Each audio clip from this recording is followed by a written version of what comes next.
Bad for the cow, bad for the farmer, bad potentially for the consumer.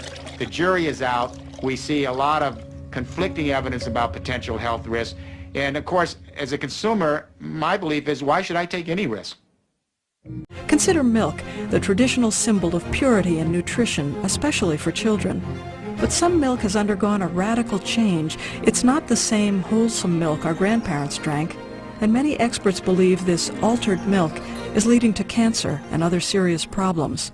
The altered dairy products were introduced in 1994 when farmers started injecting their cows with RBGH. RBGH stands for recombinant bovine growth hormone, which means genetically engineered bovine growth hormone. RBGH is also known as RBST. It's the same thing. It is a genetically engineered hormone developed to force cows to produce more milk, typically 5 to 15% more milk. It speeds up their metabolism, where they will eat more feed and they'll give more milk. Jeffrey Smith is an international best-selling author and expert on the health risks of genetically engineered foods.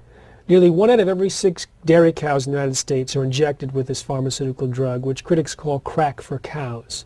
Studies show that it decreases the nutritional content while it increases the amount of antibiotics, the amount of hormones, and the amount of pus. It's marketed by Monsanto under the brand name Posilac, and they want more cows in this stuff. Of course, you'll want to inject Posilac to every eligible cow, as each cow not treated is a lost income opportunity. To make RBGH, scientists take genes from cows and insert them into E. coli bacteria. The new genetically engineered E. coli then produces the cow's hormone. Bovine growth hormone stimulates another powerful hormone called IGF-1, insulin-like growth factor 1. The milk from treated cows has much higher levels of IGF-1, and that's a big problem. But we at Oregon PSR believe in the science, and there is enough scientific data that points to a concern for increased cancer rates in humans. RBGH increases the IGF-1 in cow's milk, and this is not disputed. It's also not disputed that elevated levels of IGF-1 can promote cancer in humans. A Harvard study showed that men with high levels of IGF-1 are 4 times more likely to develop prostate cancer. Premenopausal women are 7 times more likely to develop breast cancer. It's implicated in lung and colon cancer. And a recent study implicated IGF-1 in a higher rate of fraternal twins.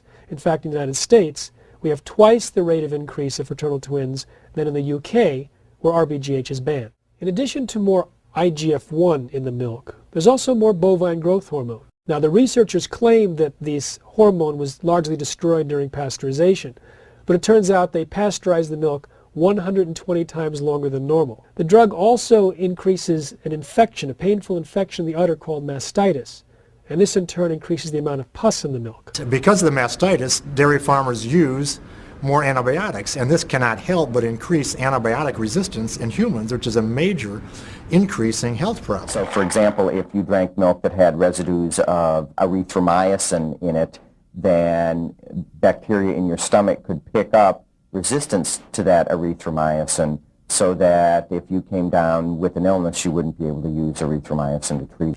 The FDA doesn't require labels on dairy products from cows treated with RBGH.